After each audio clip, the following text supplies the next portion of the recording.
93.5 red FM पे एक कहानी ऐसी भी, प्रवीण के साथ। जिंदगी में कुछ राज ऐसे होते हैं जो आप कभी किसी को बताते नहीं, पर कुछ राज ऐसे भी होते हैं जो आप चाहते तो हैं लोगों को बताना, पर उन्हें बताते बताते बहुत देर हो जाती है। प्राजक्ता और उसके पति यहां इस नए घर में आज ही शिफ्ट हुए थे। नई नई शादी, नई जगह, नया घर और एक नई जिंदगी। ये सब मिलजुल के प्राजक्ता को नर्वस भी कर रही थी और साथ ही एक्साइटेड भी। घर में पहले ही दिन सारा वक्त सिर्फ सामान को अनपैक करने और घर को सजाने में निकल गया। प्राजक्ता और उसके पति पंकज ने 90% घर को पहले ही दिन सेट कर लिया और फिर धीरे धीरे पूरी तरह सेटल करने में एक हफ्ता लग ही गया। प्राजक्ता इस पूरे टाइम खुश तो बहुत थी, लेकिन पता नहीं क्यों रह रह के उसे हमेशा किसी के आस पास होने का एहसास होता। कभी ऐसा लगता कि कोई साथ साथ पीछे चल रहा है, तो कभी ऐसा लगता जैसे कोई बगल वाले कमरे में गुनगुना रहा है। आज पंकज और प्राजक्ता का 8वां दिन था इस घर में। पंकज ऑफिस के काम से 2 दिनों के लिए मुंबई गया था और रात से ही प्राजक्ता को थोड़ा बुखार था। सुबह उठने में थोड़ी देर हुई तो चाय पीते पीते याद आया कि गार्डन में पानी तो दिया ही नहीं। उसने जल्दी से चाय खत्म की और बाहर गार्डन में पहुंची तो देखा कि उसके सारे पेड़ पौधों, फूल पत्तियों को पानी दिया जा चुका है। उन पे पड़ी बूंदें रह रह के सुबह के सूरज की रोशनी में चमक रहे थे। प्राजक्ता वापस घर के अंदर गई और किचन में सब्जियां काटने लगी। काफी देर से वो सोच रही थी कि पानी तो उसने डाला ही नहीं और पंकज 2 दिन के बाद लौटेंगे, तो पानी किसने डाला? वो ये सोच ही रही थी कि उसे ठीक अपने बगल में किसी के होने का एहसास हुआ और प्राजक्ता ने इस बार दांत भींचते हुए कहा, तुम जो कोई भी हो यहां से निकल जाओ, ये मेरा घर है। दोपहर का खाना खाकर प्राजक्ता टीवी देख रही थी। टीवी पर जैसे थोड़ी देर पहले उसकी कही हुई बात का जवाब दिखाया जा रहा हो।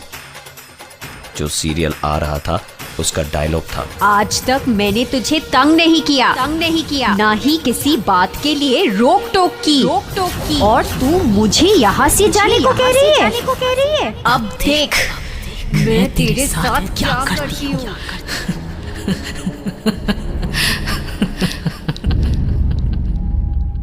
ये आखिरी शब्द प्राजक्ता ने ठीक अपने कानों में सुने, जैसे कोई उसके पीछे से बोल रहा हो। प्राजक्ता भी बड़ी स्ट्रांग लड़की थी, उसको कुछ खास फर्क नहीं पड़ा। उसने टीवी बंद किया और दोपहर की नींद लेने चली गई। प्राजक्ता को संगीत का बहुत शौक था और हर शाम 5 बजे वो रियाज करती थी। सोकर जब वो उठी तो हाथ मुंह धोकर रियाज करने बैठी। सारे गामा पाधानी सा। इसके आगे जो हुआ वो प्राजक्ता जैसी स्ट्रांग लड़की को भी सहमा गया। उसकी गाई सरगम का जवाब जिसने भी दिया, उसकी सांसें प्राजक्ता को अपने चेहरे पे महसूस हुई और उसी ने ये धुन भी गुनगुनाई।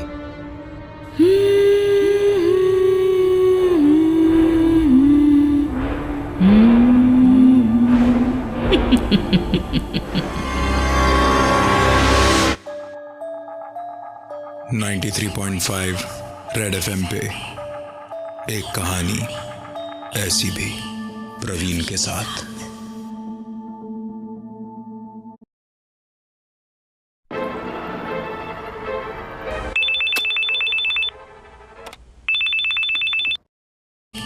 प्रवीण के साथ। प्राजक्ता और पंकज की नई शादी के बाद दोनों इस नए शहर और नए घर में शिफ्ट हुए, जहां प्राजक्ता को हमेशा ऐसा लगता जैसे कोई आस पास है। किसी की मौजूदगी का यह एहसास जब एक दिन बहुत करीब से हुआ तो प्राजक्ता ने गुस्से में कहा, तुम जो कोई भी हो यहाँ से निकल जाओ, ये मेरा घर है। प्राजक्ता को संगीत का शौक था। जब वो रियाज कर रही थी तो उसने अपने घर में अपनी सरगम के बाद एक गुनगुनाहट सुनी।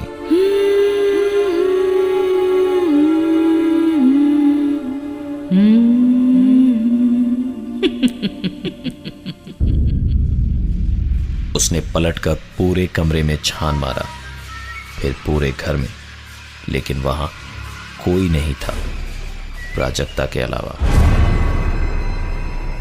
प्राजक्ता ऐसी बातों पे डर के चीख पुकार मचाने वालों में से नहीं थी। उसकी रोजमर्रा की जिंदगी पे कोई फर्क नहीं पड़ा था इस बात का।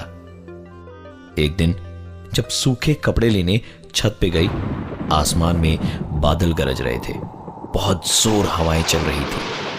कुछ ही देर में बहुत जोर बारिश शुरू होने वाली थी, ऐसा लग रहा था। उसने अपनी साड़ी तार से उतारने के लिए जैसे ही हाथ आगे बढ़ाया कि उसकी साड़ी हवा में उड़कर उस बांस पर जा अटकी जिससे ये तार लगा हुआ था। दूर से देख के ऐसा लग रहा था जैसे साड़ी बांस पे नहीं बल्कि किसी के चेहरे पे फंसी हो।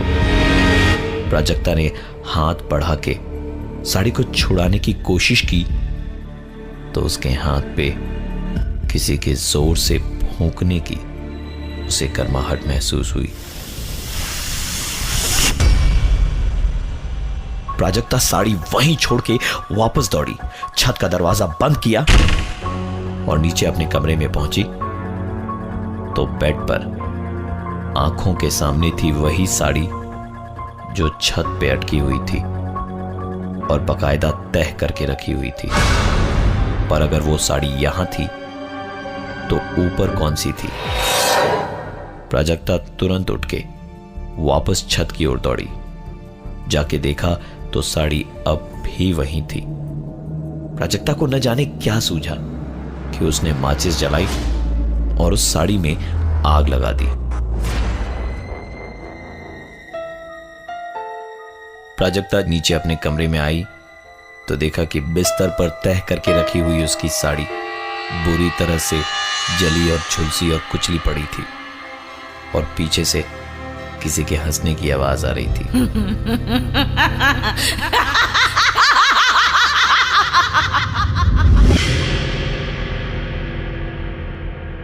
शाम को जब पंकज वापस आया तो प्राजक्ता ने इस घटना के बारे में उसके साथ कोई जिक्र नहीं किया, क्योंकि अगर करती तो शायद किसी और इंसान की तरह पंकज भी उसे पागल ही कहता।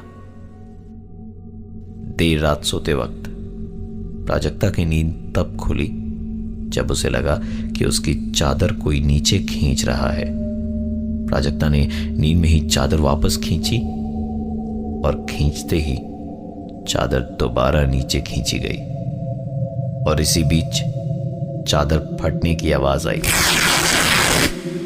इससे पहले कि प्राजक्ता चीजों को समझ पाती, किसी ने उसके दोनों पैरों को जोर से पकड़ा और उसे बिस्तर से नीचे घसीटते हुए सीढ़ियों के रास्ते से होते हुए घर के ठीक बाहर गार्डन में ले जाके उसे छोड़ दिया। सुबह जब प्राजक्ता की आंख खुली तो पंकज ऑफिस जा चुका था। प्राजक्ता चाह के भी उठ नहीं पा रही थी। उसके सर और पूरे बदन में बहुत दर्द हो रहा था और चादर बिस्तर पर फटी हुई पड़ी थी। 93.5 रेड एफएम पे एक कहानी ऐसी भी, प्रवीण के साथ। प्राजक्ता और पंकज शादी के बाद नए शहर में नए घर में शिफ्ट हुए, जहां प्राजक्ता को हमेशा महसूस होता कि कोई आस पास है और इसी वजह से उसने वो जो कोई भी था या थी उसे घर से निकल जाने को कहा और उसके बाद शुरू हुए कुछ अजीबोगरीब हादसे प्राजक्ता के साथ। सुबह जब प्राजक्ता नींद से उठी तो उसके सर और कमर में बहुत दर्द था और चादर फटी हुई थी। उस दिन रात को जब पंकज ऑफिस से घर लौटा तो बहुत थका हुआ था। वो सीधे नहाने चला गया और नहा के बाहर निकला तो देखा प्राजक्ता सामने खड़ी थी। प्राजक्ता बोली कि उसको कुछ जरूरी बात करनी है, कुछ बताना था। पंकज कपड़े पहनते हुए हंसते हंसते ही बोला, अरे बोलो ना, क्या हुआ? नए घर में कोई प्रॉब्लम तो नहीं हो रही है ना? प्राजक्ता ने आगे जो बताया वो किसी की भी शादीशुदा जिंदगी को खत्म कर सकती है। उसने बताया, एक्चुअली मेरी शादी जबरदस्ती मेरे माँ बाप ने करवाई थी। मेरा एक बॉयफ्रेंड था, मतलब अभी भी है। आप जब नहीं रहते हो मेरी उससे अक्सर बात होती है। उसने इतना बोला ही था कि पंकज ने वही किया जो कोई भी करता। दरवाजे से बाहर निकल के दूसरी तरफ मुंह करके खड़ा हो गया और चिल्ला के बोला, तो निकल जाओ मेरे घर से अभी के अभी, सूरत भी मत दिखाना अपनी कभी मुझे। पंकज से गुस्सा कंट्रोल ही नहीं हो रहा था। उसका मन तो किया कि कमरे की बालकनी से धक्का मार दे प्राजक्ता को, कि तभी प्राजक्ता की ही आवाज से उसका ध्यान टूटा। आवाज ऊपर उस कमरे से नहीं बल्कि नीचे किचन से आई थी। अरे क्या हो गया? किस पे चिल्ला रहे हो? कोई प्रॉब्लम हुई है क्या? पंकज का गला सूख गया था। वो समझ नहीं पा रहा था कि हो क्या रहा है। फिर भी उसने जो सुना था वो उसके सर पे सवार था। वो तुरंत नीचे किचन में गया और प्राजक्ता से कहा, तुम्हारा कोई बॉयफ्रेंड है? तुम्हारी शादी मुझसे जबरदस्ती कराई गई ना? अगर ऐसा ही था तो क्यों की शादी? मना कर देना चाहिए था। प्राजक्ता कुछ बोले इससे पहले ही एक हल्की सी आवाज उसके कानों में गूंजी। अब मजा आया तुझे? प्राजक्ता ने तुरंत सोचा कि अब बता ही देना चाहिए कि इस घर में क्या चल रहा है। प्राजक्ता ने बोलना शुरू किया, देखो पंकज, ऐसी कोई बात नहीं है जैसा तुम समझ रहे हो। एक्चुअली इस घर में ना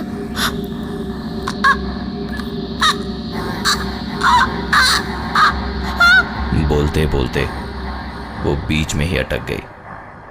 प्राजक्ता चाह कर भी आगे कुछ नहीं बोल पा रही थी। प्राजक्ता जिद्दी तो थी, इसलिए उसने फिर बोलने की कोशिश की। पंकज क्या है ना, इस घर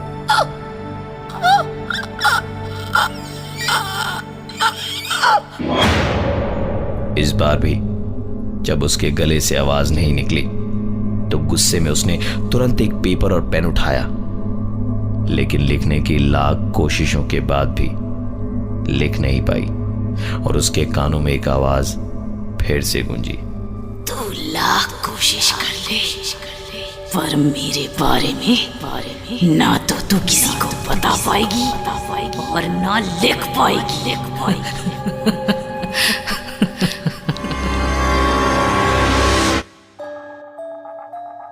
93.5 रेड एफएम पे एक कहानी ऐसी भी, प्रवीण के साथ।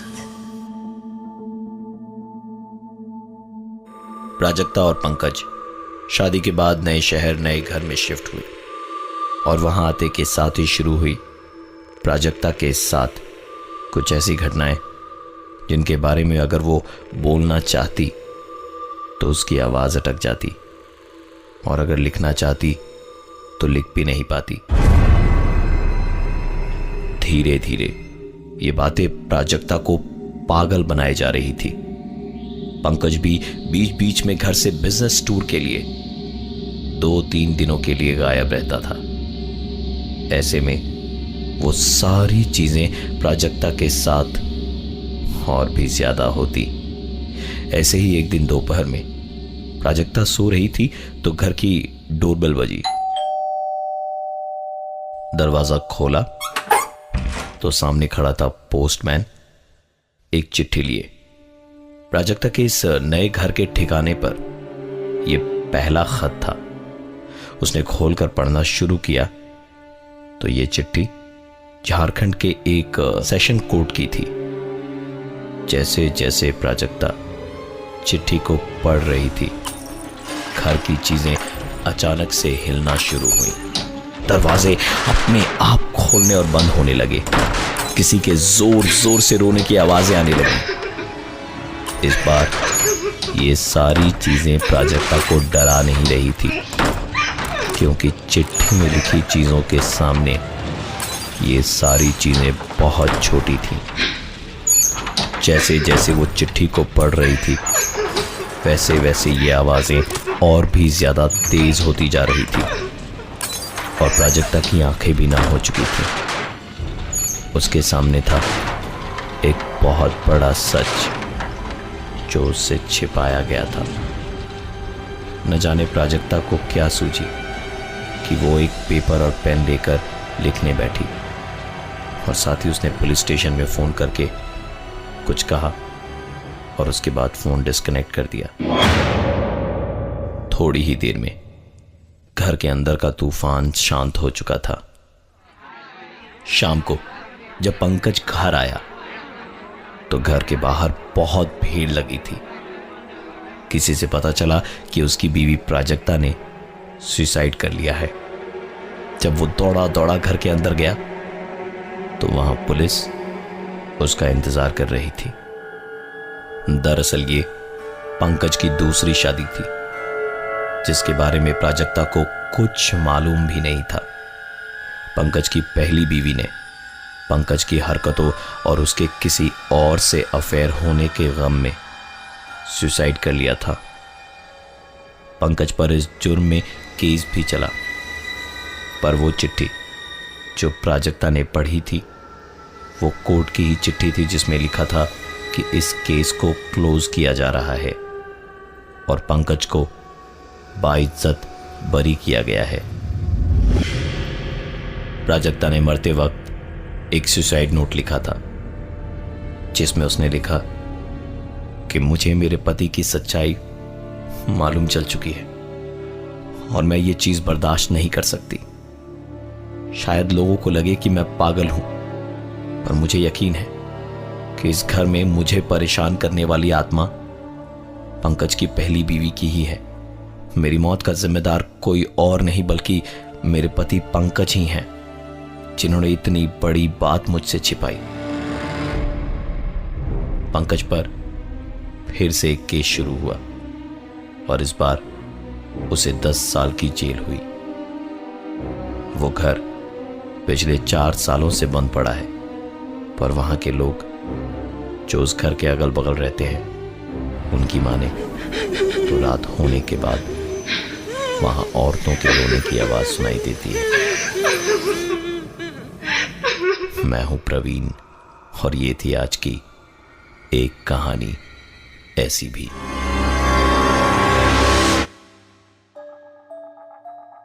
.5 रेड एफएम पे एक कहानी ऐसी भी, प्रवीण के साथ। दोबारा सुनने के लिए विजिट करिए हमारा YouTube चैनल